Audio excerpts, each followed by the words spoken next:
Isang malaking baldita ang gumulat sa bansa matapos arestuhin sinang Pangulong Kuting Jr. at House Speaker Martin Tambaloslos kaugnay ng kasong pagnanakaw sa pondo ng bayan. Ayon sa Korte Suprema, sapat ang mga ebidensyang isinumite ni Kong Rodante Barcoleta upang idiin ang dalawang opisyal. Kabilang sa mga aligasyon ang maling paggamit ng bilyon-bilyong pondong alokasyon para sa mga proyekto na umano'y hindi natupad at napunta sa mga pribadong interes. Sa gitna ng kaliwat-kanang reaksyon ng publiko, iginiit ni Barcoleta na ito na ang simula ng pagbabalik ng hustisya sa bansa.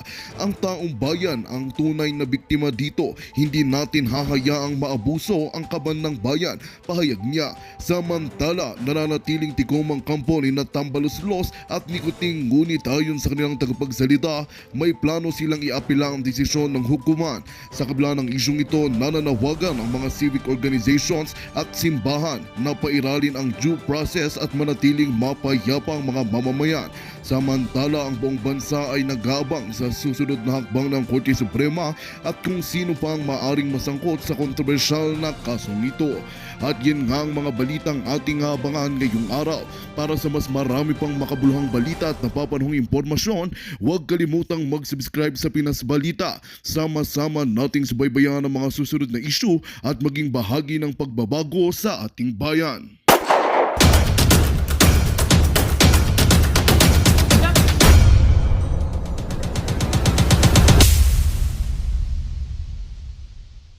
Kay Marcolita. Yan. May reason din ang INC kung bakit gawin nila yan. O ito. Panoorin po muna natin, baka sabihin po ninyo gawa-gawa. At wag muna yung 1 billion, guys. Dito lang muna tayo sa sa impeachment. Mas maganda padulo natin yung 1 billion. Dito muna tayo sa kasinungalingan ni Tambaloslos.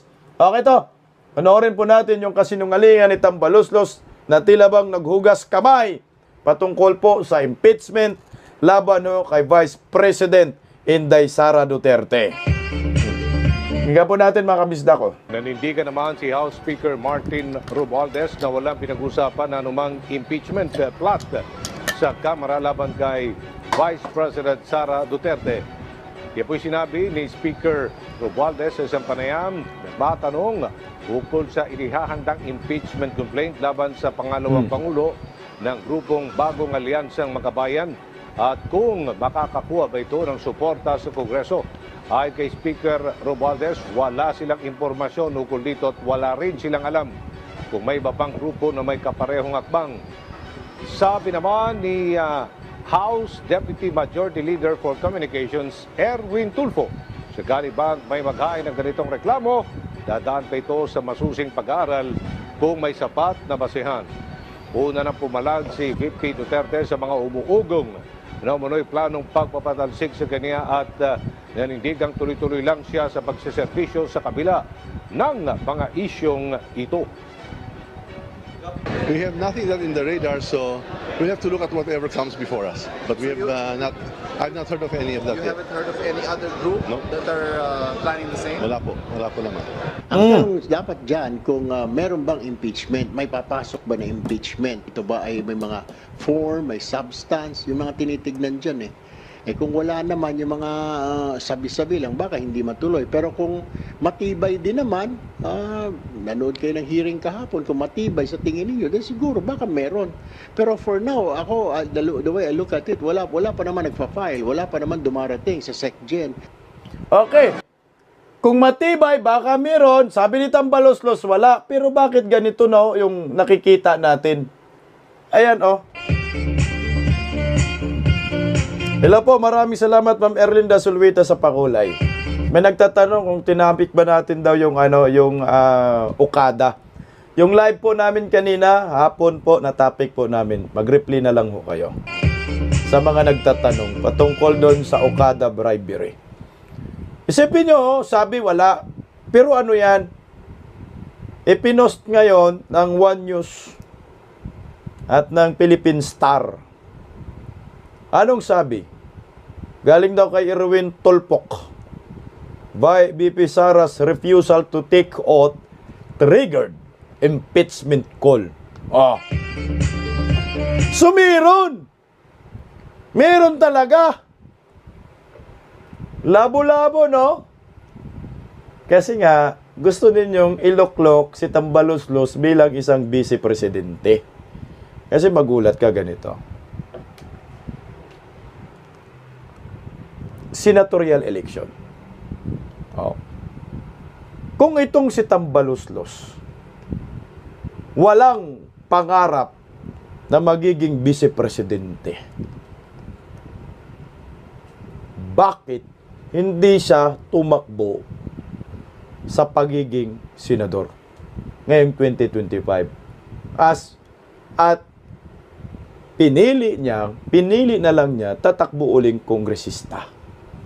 Bakit to? Ganito ho kasi yun. Yung kapangyarihan ni Tambaloslos ngayon, lampas hanggang impyerno ho, yan talaga. Number 2 nga po yung codename niya diyan sa sa Okada.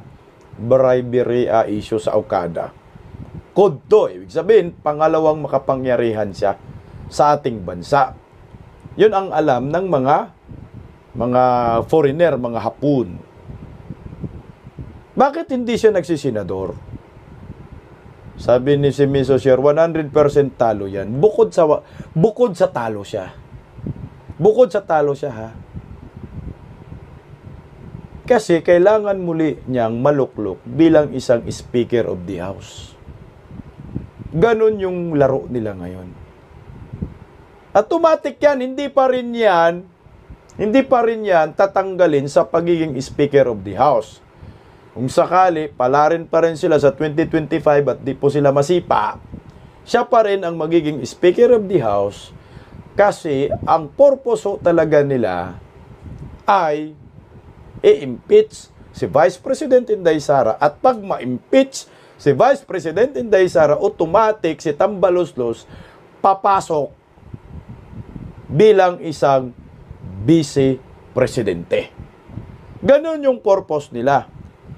Kunyari, nagkataon lang talaga, no? Kunyari, mangyayari, hindi napipigilan ng taong bayan na i-impeach si Vice President Inday Sara dahil yung mga tao ngayon tahimik pa rin. Marami ng issue, ayaw pa rin lumabas, ayaw pa rin mag-ingay. Hindi natin napigilan yung kasamaan ng Marcos admin. Nagtagumpay ho sila na impeach si Vice President Inday Sara. Kunyari lang, ha. At maging vice-presidente si Tambaloslos. Kasi ang papipiliin po tayo ang mamimili ng pagiging vice-presidente, kongresoman. Kahit may Senate President, malakas man si Tamba, automatic si Tamba magiging vice-presidente. Pag nagiging presidente si Tamba, alam niyo po ba kung anong mangyayari sa susunod? Huwag man sana mangyari ito. Hulaan niyo po. Yeah. Ito ay teorya ko. Baka sakaling makatulong ito sa mga supporters ng mga Duterte na gumalaw at lumabas at sumama sa amin pakikibaka natin. Baka sakali lang, ha. Ano yung next na mangyayari? Kunyari lang, ha, nakaupo na si Tambaloslos bilang isang vice-presidente. Alam niyo po ba anong mangyayari kay Da Junior? Putang ina na yan. Alam mo ba anong mangyayari kay Da Junior? Baka hindi pa iinit ang puwet. Baka hindi aabot po ng 2026. Baka 2025 lang. Hindi. Mag-resign si Da Junior sa pagiging presidente at ang irason niyan, health problem. Automatic ang ipapasok si Tambaloslos. Si Tambaloslos magiging presidente yan. Pagtatanga-tanga ang maraming Pilipino. Ito, teorya ko ito. Pagtatanga-tanga ang maraming Pilipino, si Tambaloslos magiging presidente at mabubusog ang mga buhayang ito pag hindi tayo gumalaw. Ganyan ang mangyayari. Tama, ang mangyayari. Magiging vice-presidente si Magiging vice-presidente si ito naman galing kay Tatay Digong at kay Harry Roque, di ba? Magiging vice presidente si Sandro. So ngayon, hindi na bababa sa pwesto ang mga animal, sila na lang. Sinala lang habang buhay animal sa iyo ng Pilipinas. Sabi ni Josie Amarilla, tama ka Sir Bisdak, yan din ang nasa isip namin mag-anak. Nagkapareho tayo. Kaya ito yung sinasabi ko sa inyo. Kung hindi gagalaw ang taong bayan, mangyari talaga yan. Pagpabungol-bungol ba tayo ba? Ito na nangyayari sa ating bayan eh.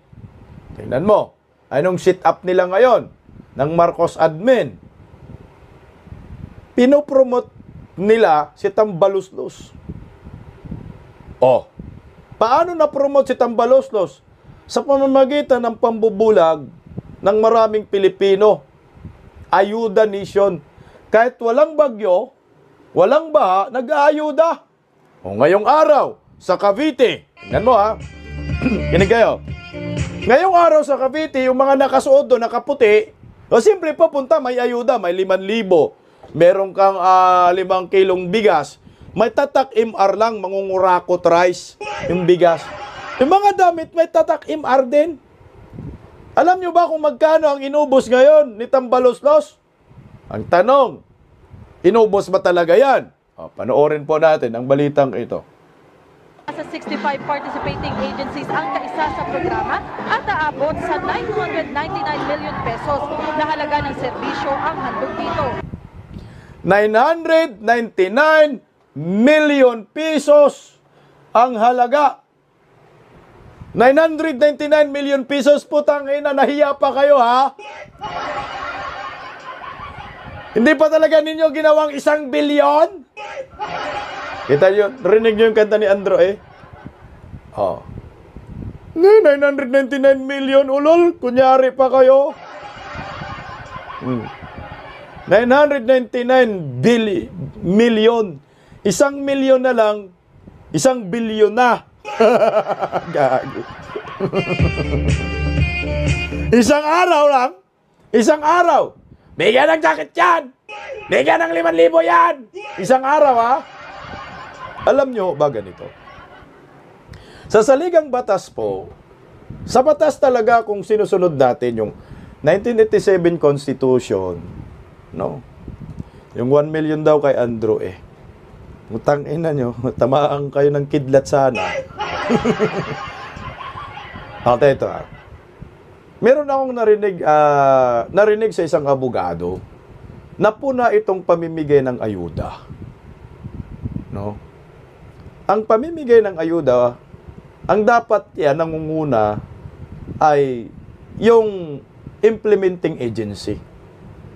Ano ba yung mga implementing agency na dapat magpe-perform at mag-deliver ng programa ng gobyerno? Di ba ho? DSWD yan. No? Department of Health. Yan, DSWD.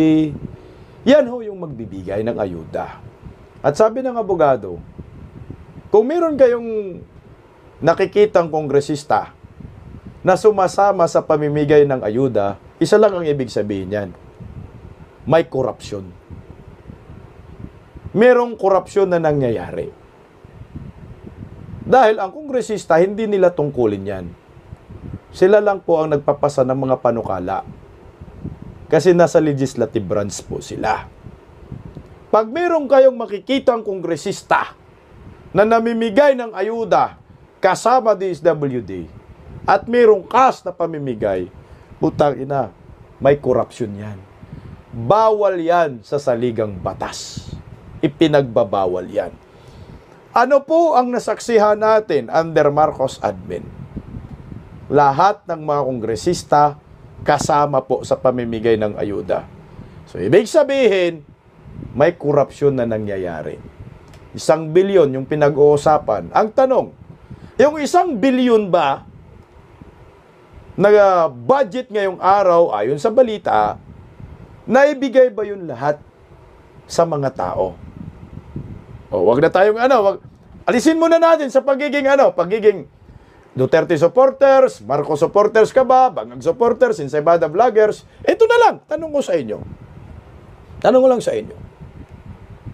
Yung 1 billion ba na ayuda, budget sa isang araw, nabibigay ba yan lahat sa mga beneficiary? O, honest to goodness tayo. Putangin na, pag sinabi ninyo nabibigay lahat, ulol nyo. Oh. Sabi ng hula ka na naman, anong nang hula? Ayan, oh. Kakabalita lang eh. Na 1 billion, 999 million. Isa na lang, 1 million na lang. 1 billion na. Ina nyo. Mabibigay nyo? Lo nyo? Ipatuloy natin muli yung trolls. Oh? Sige nga. Tatanga na talaga tayo sabihin na bigay lahat. O sige, pagbibigyan natin. Nabigay baka mo lahat?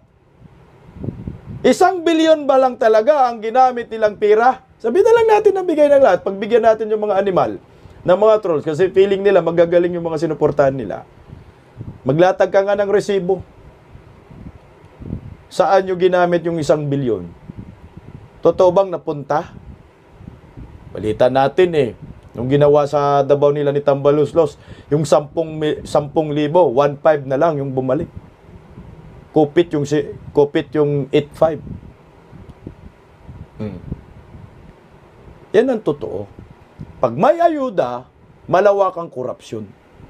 Kaya ang ginawa ng mga buhaya sa Kongreso, panay ayuda, wala silang proyekto.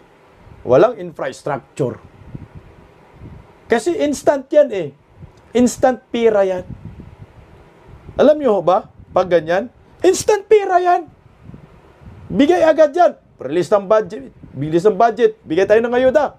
Pag-release ng budget yan, mabilisan yan, automatic, dito na sa amin, 45%. Amin na yan. Infrastructure kasi, hindi agad yan. Kasi ang dami pang bidding process. Pero ito, nagiging programa na talaga nila. Nagiging, panggulat, pambulag sa totoong nangyayari sa ating bayan. Pero kung ikaw, ordinaryong Pilipino, siyempre, tatanggap ako dyan. No? Tatanggap ako ng ayuda, di naman pira nila yan. Makinig kayo sa mga Pilipinong dadayuhin ni Tambaluslos, huwag kayong mahiya. Pumunta kayo, tanggapin nyo yung pira ninyo yan, pira natin yan. Tanggapin nyo yung bigas, pira natin yan, pira ninyo yan. Pero huwag kayong maniwala sa kanila. Pagdating ng eleksyon, iikis nyo sila. Kasi ang ginagawa nila, ginagawang malademonyo yung kanilang gustong mangyari sa atin. Bubulagin ka man. Parang binubusulan ka man dyan. Nakatanggap ako, pero tandaan ninyo. 5,000, ilang araw po yan. 5 kilong bigas, ilang araw po yan. Ilang araw lang. Kaysa yung mahal na bilihin, araw-araw mo, sinasalubong. Mga pangako nila walang nangyayari. Korupsyon, kriminalidad, pulburon, droga. Maraming namamatay na mga kabataan, karahasan, panggigipit. Yan yung tunay nangyayari. Hair follicle drug test dapat lagi. Tama ka, si Miso Sir. Ban-aid lang ang ayuda. Pangbulag lang yan. Hindi yan totoo. Hindi yan totoo na namimigay sila may concern sa inyo. Hindi. Namigay sila dahil gusto nilang punuin ang kanilang mga bulsa. Ganun lang ho yan. Sabi ni Dilet, wag po kasi kayo pipirma. Automatic tol, may pirma ka tol.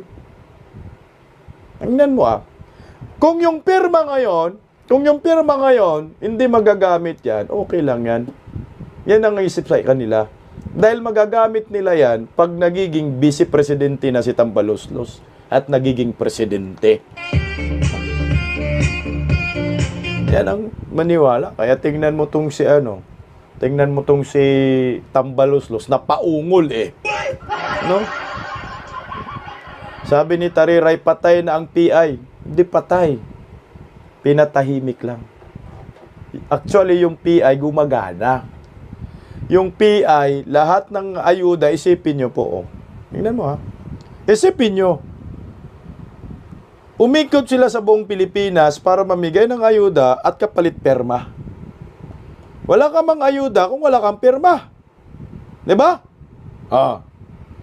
Sabi ni Dave, nagperma ko, walang ayuda. Ay loko, sayang perma mo. So yung perma na yan po, ilang taon na sila, nag-iikot-ikot ngayon, tinatago na nila yan. Consolidated na yan. At time will come, bubulagain tayong lahat. Bubulagain tayong lahat. O ngayon, wala ka nang magawa, nakaperma ka. Yan ang mangyayari. Kaya, panoorin nyo si Tambaloslos. Biglang umungol. Tangina na, oh! Ay! Tambaloslos! Ba't siya umungol dito? Patuplok nga, guys. Para maniwala, para magiging legit lang yung ano natin. Umungol talaga, animal. O, ito!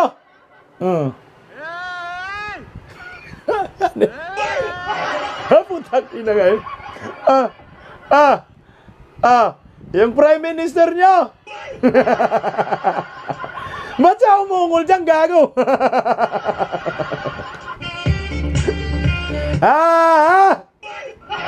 Ako, Budoy!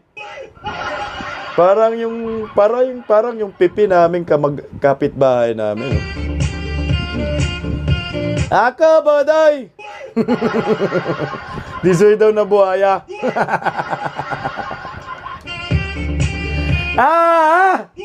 Di na siya makapagsalita kasi putang ina, 1 bilyon eh.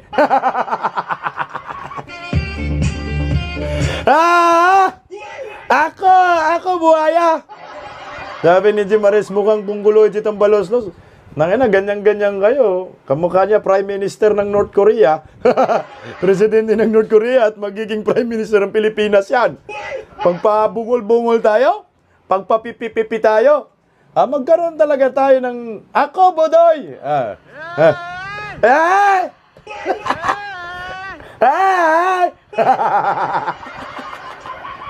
Gago! Tumawa si Pong Rebelya.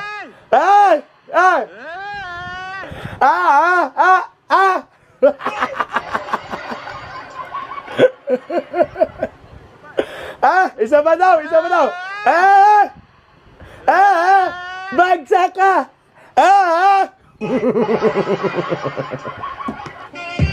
Nangina, mongoloid na. Mongoloid. Putay na, ungol na ungol. 1 bilyon! Sabi niya,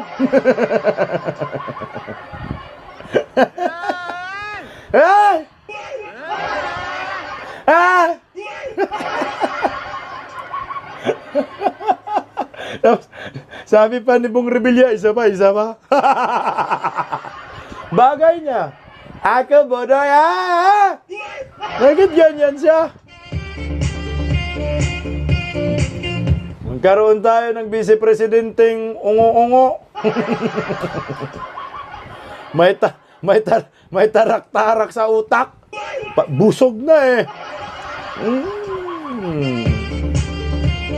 Sabi ni Rondo, sana matuluyan ka na, hindi ka na makapagsalita. Nabulunan ng 1 bilyon.